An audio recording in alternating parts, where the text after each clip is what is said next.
कि आज के बाद कोई भी आदिवासी ढोल मांदर नहीं बजाएगा और न ही नाचेगा। कोई भी आदिवासी अपने बाल और दाढ़ी नहीं कटवाएगा। औरतें बालों में कंघी और साज श्रृंगार नहीं करेंगी। अबुआ राज एते जाना, महारानी राज टुंडू जाना, यानी कि महारानी का राज समाप्त हो, अब हमारा राज स्थापित।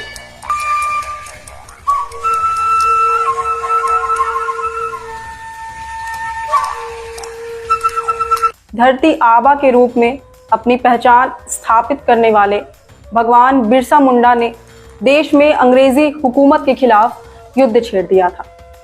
इस दौरान उन्होंने कई पहलुओं पर काम किया। यूं ही नहीं, उन्हें भगवान का दर्जा प्राप्त हुआ। आज के ही दिन साल 1900 में उन्होंने देश के नाम खुद को कुर्बान कर दिया। आज उनके शहादत दिवस के अवसर पर हम भगवान बिरसा मुंडा के कुछ अनछुए पहलुओं और उनकी क्रांति की गाथा को आपके सामने प्रस्तुत करेंगे। बिरसा मुंडा का जन्म खूंटी के उलिहातू गांव के एक छोटे से गरीब किसान के घर 15 नवंबर 1875 को हुआ। इनके पिता का नाम सुगना मुंडा और माता का नाम करमी मुंडा था। मुंडा रीति रिवाज के अनुसार जन्म बृहस्पतिवार को होने के कारण इनका नाम बिरसा पड़ा। बिरसा का परिवार बहुत गरीब था। इसी गरीबी के कारण रोजगार की तलाश में वे लोग सपरिवार बिरसा के चाचा के यहाँ कुरुम्बड़ा गांव में रहने चले गए। पिता को एक जमींदार के यहाँ नौकरी मिल जाती है। बिरसा को बचपन में भेड़ बकरी चराने का काम दिया जाता है, मगर बिरसा बचपन से ही बहुत नटखट थे। जब उन्हें भेड़ बकरी चराने के लिए कहा जाता था तो वे उन्हें छोड़कर पेड़ की टहनी में बैठकर बांसुरी बजाने लग जाते थे। इन सबसे परेशान होकर माँ पिता ने बिरसा को उनके मामा के गांव अयुभातू भेज दिया। यह गांव सलगा के पास था, जहां से बिरसा की प्रारंभिक शिक्षा पूरी हुई। बिरसा पढ़ाई में बहुत होशियार थे। पढ़ाई में रुचि को देखते हुए उनके शिक्षक जयपाल नाग ने उन्हें आगे बढ़ने की हिदायत दी। वह उन्हें आगे की पढ़ाई के लिए चाईबासा के ईसाई मिशनरी स्कूल से शिक्षा ग्रहण करने की सलाह देते हैं। 2 साल की पढ़ाई के बाद वह वापस अपने गांव लौट जाते हैं। उस दौरान अंग्रेज रेलवे का निर्माण कर रहे थे। इसके लिए वे जंगलों की भारी मात्रा में कटाई कर रहे थे और आदिवासियों के घर उजाड़ रहे थे। इसमें ब्रिटिश सरकार, जमींदार, ठेकेदार, बड़े व्यवसायी सभी शामिल थे। आदिवासियों को अपनी खेती करने के लिए भी जमींदारों को टैक्स और भूमिगत उपज का हिस्सा देना पड़ता था। आदिवासी जनता अंग्रेजी हुकूमत, जमींदार, जागीरदार, सेठ, साहूकार और व्यवसायी के शोषण का हर दिन शिकार होती। यही नहीं, आदिवासी महिलाओं का बलात्कार होने पर भी उनका केस सरकार के पास नहीं जाता था। शादी समारोह, जन्म, मृत्यु भोज करने के बदले में भी इन्हें सरकार को टैक्स भरना पड़ता था। इसी परिवेश में बिरसा भी बड़े हो रहे थे। उन्होंने आगे की पढ़ाई करने के लिए चाईबासा के अंग्रेजी माध्यमिक स्कूल में दाखिला ले लिया। इस स्कूल में बिरसा के दाखिला लेने का मकसद केवल अंग्रेजों की नीतियों को जानना था। उन्हें पता लगाना था कि आखिर अंग्रेज ऐसी कौन सी नीति अपनाकर कम तादाद में होने के बावजूद लोगों को गुलाम बना लेते हैं और कैसे इन अंग्रेजों को यहाँ से खदेड़ा जा सकता है। अब ईसाई मिशनरी स्कूलों में दाखिला लेने के लिए धर्म परिवर्तन करना अनिवार्य था। इसलिए बिरसा को भी धर्म परिवर्तन करना पड़ा, जिसकी वजह से उनका नाम बिरसा से दाऊद हो गया।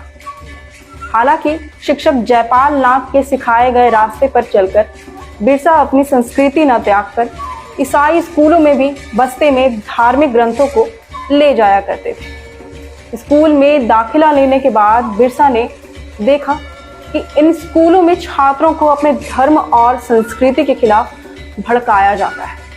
कहा जाता था कि आदिवासी समाज के लोग धोखेबाज और गुलाम प्रवृत्ति के होते हैं, इसलिए ईसाई धर्म को अपनाकर राजा बना जा सकता है। यह सिलसिला 4 सालों तक चला, जब बिरसा इन सभी चीज़ों को बर्दाश्त कर रहे थे। 4 साल बीतने के बाद जब इन्हें यकीन हो गया कि ज्ञान अर्जन का काम पूरा हो गया है, तब उनकी सहन शक्ति भी खत्म हो गई। इसी बीच वह एक दिन स्कूल के एक शिक्षक के साथ भिड़ जाते हैं और कहते हैं कि हमारी आदिवासी संस्कृति बुरी और असभ्य नहीं है, बुरे तो तुम लोग हो जो हमारे जमीन, समाज और राष्ट्र पर कब्जा करने आए हो। इसके साथ ही वह ईसाई स्कूल छोड़कर वापस अपने गांव लौट जाते हैं। उस दौरान पूरे देश भर में अकाल की स्थिति थी। अकाल का दौर उस समय इस कदर था कि हर दिन कोई ना कोई आदिवासी भूख से दम तोड़ रहा था।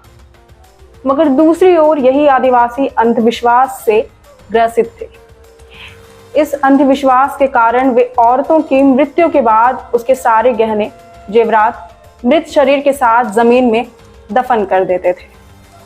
यह देखकर बिरसा ने एक दिन आधी रात को जाकर उन जेवरात को निकालकर साहूकार को बेच दिया और उसके बदले अनाज घर ले आए। इन सब के बारे में मां को जब पता चला तो वह बहुत क्रोधित हो गई और उसी समय बिरसा को घर से बाहर निकाल दिया।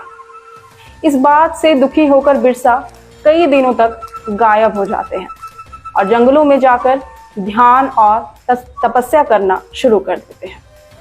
मान्यता के अनुसार आदिवासियों के सबसे बड़े देवता सिंहबोंगा एक दिन उन्हें दर्शन देते हैं और आशीर्वाद देते हुए कहते हैं कि तुम ही इन आदिवासियों के जननायक हो। अब आगे चलकर तुम ही इन आदिवासियों को शोषण से मुक्ति दिलाने का काम करोगे। इसके बाद बिरसा अपने गांव वापस लौट जाते हैं, मगर अब वह पहले जैसे गुस्सैल और चंचल स्वभाव के नहीं थे। वह बिल्कुल बदल चुके थे। उनमें एक अलग सी शांति और गंभीरता आ चुकी थी। लोग उनकी बातों को बहुत ही ध्यानपूर्वक सुनते। कहा जाता है कि बिरसा के छूने मात्र से ही रोगियों के रोग ठीक हो जाते थे। वे जंगलों से जड़ी बूटी से स्वयं औषधि तैयार करते और कई लाइलाज बीमारियों को चुटकी में ठीक कर देते। अब वह धरती आबा के रूप में पहचाने जाने लगे। पूरे छोटा नागपुर में वह प्रचलित हो गए थे। सभी जगहों से लोग अपनी बीमारियों का इलाज कराने आते। इन सब के जरिए एक जन सैलाब उमड़ना शुरू हो चुका था। उमड़ते जन सैलाब को देखते हुए बिरसा ने प्रवचन देना शुरू किया। अपने प्रवचन के जरिए बिरसा आदिवासियों को अपने धर्म, संस्कृति, जल, जंगल, जमीन की रक्षा करने को कहते। उन्हें ईसाई धर्म त्यागने और बिरसाई धर्म अपनाने को कहते। बिरसाई धर्म दरअसल आदिवासियों के प्राचीन धर्म का ही नया रूप है। इस धर्म के तहत उन्हें किसी भी प्रकार के नशापान की अनुमति नहीं थी। बिरसा के अनुसार नशापान उन्हें अंदर से खोखला कर रहा है, जिससे वे अंग्रेजों के गुलाम बनते जा रहे हैं। बिरसा की बढ़ती लोकप्रियता से भयभीत होकर अंग्रेजों ने एक साजिश रची। उन्हें डर था कि कहीं बिरसा और उनके समर्थक विद्रोह ना छेड़ दें। इसलिए उन्होंने बिरसा को जमींदार, ठेकेदार के मजदूरों को उकसाने, लोगों को ईसाई धर्म से बिरसाई धर्म में शामिल करने और अंग्रेज सरकार के शासन के खिलाफ जनता को भड़काने के आरोप में 2 साल के लिए उनके पिता सहित 24 अगस्त 1895 को गिरफ्तार कर हजारीबाग जेल में डाल दिया और उन पर 50 रुपए का जुर्माना लगा दिया। 50 रुपए का भुगतान ना कर पाने पर उन्हें और 6 महीने की जेल की सजा काटनी पड़ी। इसी दौरान उनके पिता सुगना मुंडा की मौत हो जाती है। इधर बिरसा के जेल जाने के बाद अंग्रेजों, जमींदारों का जुल्म और बढ़ जाता है, मगर बिरसा के छोड़े गए प्रभाव के कारण अब आदिवासियों को ईसाई धर्म में परिवर्तित करना मुश्किल था। और तो और वे लड़ने लग जाया करते कि हम अपने धर्म, संस्कृति को छोड़कर कोई भी दूसरा धर्म नहीं अपनाएंगे। आखिरकार 18 जनवरी 1898 को बिरसा जेल से रिहा हुए। गांव लौटने पर वह देखते हैं कि आदिवासी ईसाई धर्म को अस्वीकार कर देते और नशा पान से भी मुक्त हो चुके हैं। जेल से रिहाई के बाद वह अपना काम और भी ज़्यादा तेज़ी से करने लग जाते हैं। अब उन्हें आंदोलन में, सरदार आंदोलन में भाग लेने वाले आंदोलनकारी भी शामिल होने लगते हैं। दरअसल बिरसा मुंडा के आंदोलन से पहले सरदार आंदोलन छोटा नागपुर क्षेत्र में हो चुका था। यह अंग्रेजी हुकूमत के खिलाफ एक महत्वपूर्ण आंदोलन साबित होता है। सरदार आंदोलन के आंदोलनकारी गर्म स्वभाव के थे, जबकि बिरसा आंदोलन के समर्थक शांत स्वभाव के। इन गर्म स्वभाव वाले आंदोलनकारियों ने बिरसा के समक्ष प्रस्ताव रखा कि शांत रहने से केवल शोषण और यातनाएं ही झेलनी पड़ी है, अब समय क्रांति लाने का है। इतना बड़ा जन सैलाब कभी नहीं उमड़ा। अगर हर एक व्यक्ति हथियार उठा ले तो अंग्रेज हमारा कुछ नहीं बिगाड़ पाएंगे। उनकी बातों से प्रभावित होकर बिरसा ने 1899 में पांगुड़ा पर्वत पर अपने समर्थकों के साथ एक विशाल बैठक आयोजित की। इस बैठक में कुल 7000 लोग इकट्ठा होते हैं, जहां बिरसा पहली बार उलगुलान का नारा देते हैं। बैठक के दौरान बिरसा लोगों के बीच घोषणा करते हैं कि आज के बाद कोई भी आदिवासी ढोल मांदर नहीं बजाएगा और न ही नाचेगा। कोई भी आदिवासी अपने बाल और दाढ़ी नहीं कटवाएगा। औरतें बालों में कंघी और साज श्रृंगार नहीं करेंगी।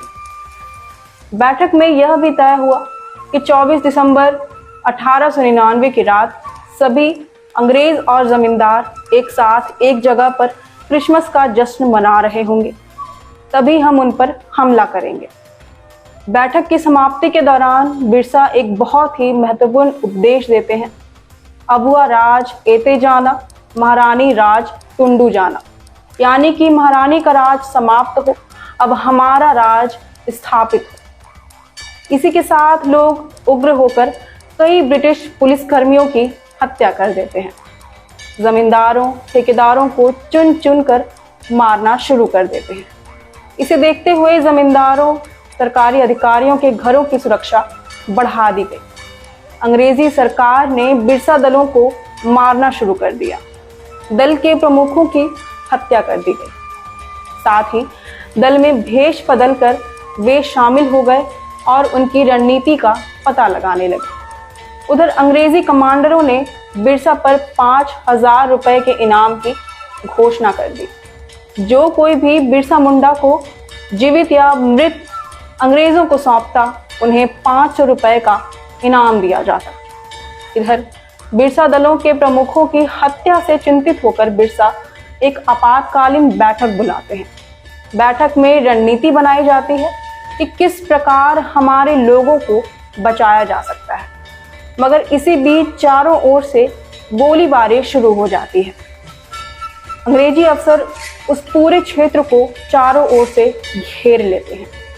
अब आदिवासियों के पास हथियार के तौर पर केवल तीर धनुष ही थे, जिससे वे अंग्रेजों के हथियारों का सामना करने में विफल हो जाते। मगर लाख कोशिशों के बावजूद हजारों आदिवासियों की जान चली गई। इसी बीच कुछ लोगों ने बिरसा को छिपाकर उन्हें दूसरे गांव ले गए।